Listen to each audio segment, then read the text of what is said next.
आज हमें घोंसले की मरम्मत करनी है और तुम दोनों को मेरे साथ जाना होगा। मम्मा कहाँ जाना है?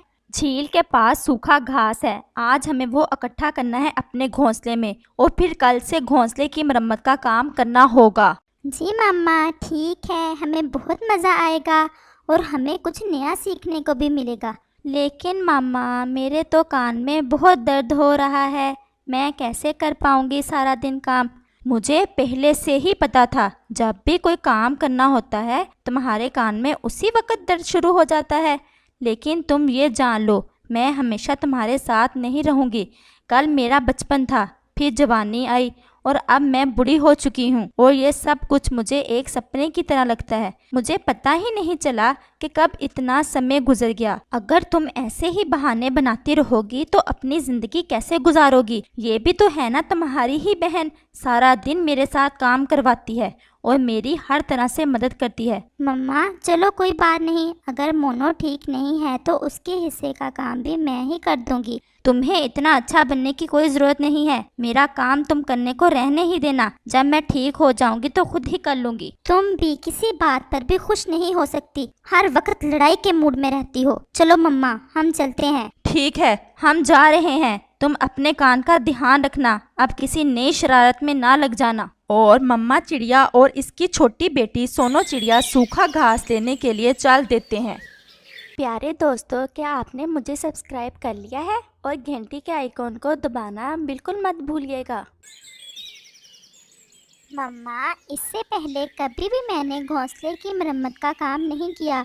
आप मुझे बता दें कि किस तरह का घास इकट्ठा करना होगा। हाँ बेटा, वो देखो, वो जो लंबा लंबा घास है ना, जो सूखकर तिनके की तरह बना हुआ है, वो हमें चाहिए होगा। हाँ मम्मा मुझे पता चल गया। और वो दोनों माँ बेटी सूखे तिनके इकट्ठे करने लगते हैं। मम्मा तिनके कहाँ जमा करने हैं? यहाँ ठीक है, तुम घास ला लाकर यहाँ जमा करो, ये जगह मुनासिब रहेगी। अगर हवा आई भी तो पेड़ की वजह से घास यहाँ से उड़ेगी नहीं। बेइज्जती तो करवा ही ली है, क्यों ना थोड़ा घूम फिर लिया जाए। अभी तो मम्मा और सोनो शाम को ही आएंगी। कहाँ जाऊँ, कहाँ जाऊँ? हाँ, कौवे की तरफ जाती हूँ, बूढ़े कौवे को थोड़ा तंग करती हूँ। हेलो बूढ़े अंकल। अपना बोलने का तरीका देखो, ऐसे बुलाते हैं बड़ों को।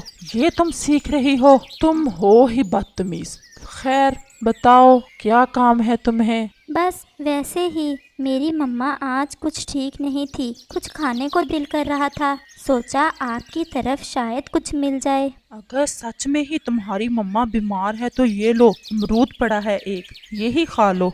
थैंक यू बूढ़े अंकल। पेट तो भर गया है, अब शरारत। शरारत कौन सी शरारत करूं जिससे थोड़ा मज़ा भी आ जाए?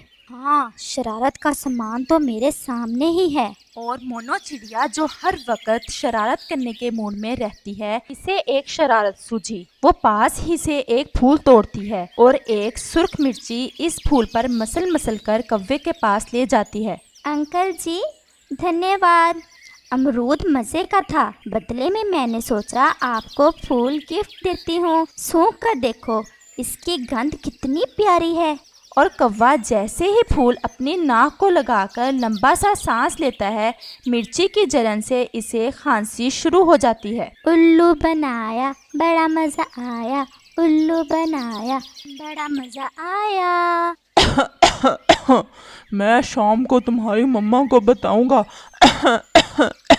और मोनो चिड़िया सारा दिन शरारतें करने के बाद वापस घोंसले में आकर कान पकड़कर लेट जाती है। मम्मा आप थक गई होंगी। नहीं बेटा, बस आज मेरे पंख में थोड़ा दर्द महसूस हो रहा है। चलो मम्मा अब चलते हैं, मैं जाकर आपके पंख दबा दूंगी। जीती रहो मेरा प्यारा बेटा, मेरा दिल तुमसे बहुत खुश है, पर तुम्हारी बहन से बहुत परेशान हूँ। हर वक्त कोई ना कोई शरारत करती रहती है, कोई काम नहीं करती, पता नहीं मेरे बाद कैसे ज़िंदगी गुजारेगी। मम्मा ऐसे तो ना कहो, आप हमेशा हमारे साथ रहोगी। नहीं बेटा, मेरी माँ फिर उसकी माँ सब चले गए और एक ना एक दिन मुझे भी। चलो अब चलें। चलो मम्मा। और वो माँ बेटी घास उठाकर वापस अपने घोंसले की तरफ चल देती हैं। कुछ कम हुआ तुम्हारा दर्द? बस थोड़ा सा फर्क है। जब तुम्हारे बच्चे तुम्हें तंग करेंगे ना, उस वक्त तुम्हें पता चलेगा अपनी माँ का। आप तो हर वक्त मुझे गलत समझती रहती हैं। मुझे पता है सोनो आपको मेरे खिलाफ करती है। वो तुम्हारी बहन है, शर्म करो। उसने कभी भी तुम्हारे खिलाफ कोई बात नहीं की। तुम्हारे करतूत ही ऐसे हैं। अभी वो बातें कर ही रहे थे कि कव्वे का बेटा आ जाता है। आंटी, अच्छा नहीं किया मोनो ने आज। क्या हुआ बेटा? मोनो के तो कान में दर्द है। ये तो आज सुबह से ही लेटी हुई है। नहीं आंटी, ये हमारे घर आई थी। इसने मेरे पापा से कहा कि मेरी मम्मा बीमार है, खाने को कुछ दो। उसने इसे अमरूद दिया और बदले में इसने मेरे पापा को फूल पर मिर्ची लगाकर सुंघा दिया और मेरे पापा खांस खांस कर बुरे हाल में हैं और इसका सांस अभी तक ठीक नहीं हुआ। मोनो चिड़िया शरारत पकड़े जाने पर सोने का नाटक करती है। पापा ने कहा था कि रानो से कहना इसे समझाए, ये बहुत शरारतें करती है। तमाम परिंदे इससे बहुत तंग हैं। मैं बहुत शर्मिंदा हूँ बेटा। अच्छा आंटी, अब मैं चलता हूँ। सुन लिया है तुमने सब। मुझे पता है तुम जाग रही हो। सोनो, मेरे पंख में दर्द बढ़ गया है। दर्द बहुत ज्यादा है। मेरी सांस रुक रही है। नहीं मम्मा, आप थक गई हो ना आज। काम जो किया है आपने इतना। मुझसे बैठा नहीं जा रहा। शायद मेरा अंत आ गया है। नहीं मम्मा, ऐसे तो ना कहो। हाँ बेटा। मोनो, मोनो, मम्मा को पता नहीं क्या हो रहा है, जल्दी आओ। और मोनो चिड़िया जल्दी से अपनी मम्मा के पास आ जाती है। मम्मा, क्या हुआ? क्या हुआ मम्मा आपको? अपनी आंखें खोलो। आप अपनी आंखें क्यों नहीं खोल रही? लेकिन मम्मा चिड़िया अपनी आंखें हमेशा के लिए बंद कर लेती है। नहीं मम्मा, नहीं, मैंने आपको बहुत तंग किया। मुझे माफ़ कर दो। प्लीज़ मम्मा, प्लीज़ अपनी आंखें खोल लें। फिर मैं दोबारा कभी ऐसे नहीं करूँगी। हमेशा आपका कहना मानूंगी। बस एक बार उठ जाओ। नहीं मोनो, आज सुबह से ही मम्मा के पंख में दर्द हो रहा था। जब बहुत ज़्यादा हुआ तब मम्मा ने मुझे बताया था। अब मम्मा इस दुनिया में नहीं रही। सोनो चिड़िया बहुत गमज़दा थी, लेकिन इसके दिल को तसल्ली थी। और मोनो चिड़िया, जिसने कभी अपनी मम्मा की बात नहीं मानी थी, शायद सारी जिंदगी पछताती रहेगी और गुजरा समय फिर लौटकर नहीं आएगा। इस कहानी से हमें सीख मिलती है कि हमें अपने बड़ों की बात माननी चाहिए, क्योंकि समय फिर कभी लौटकर नहीं आता।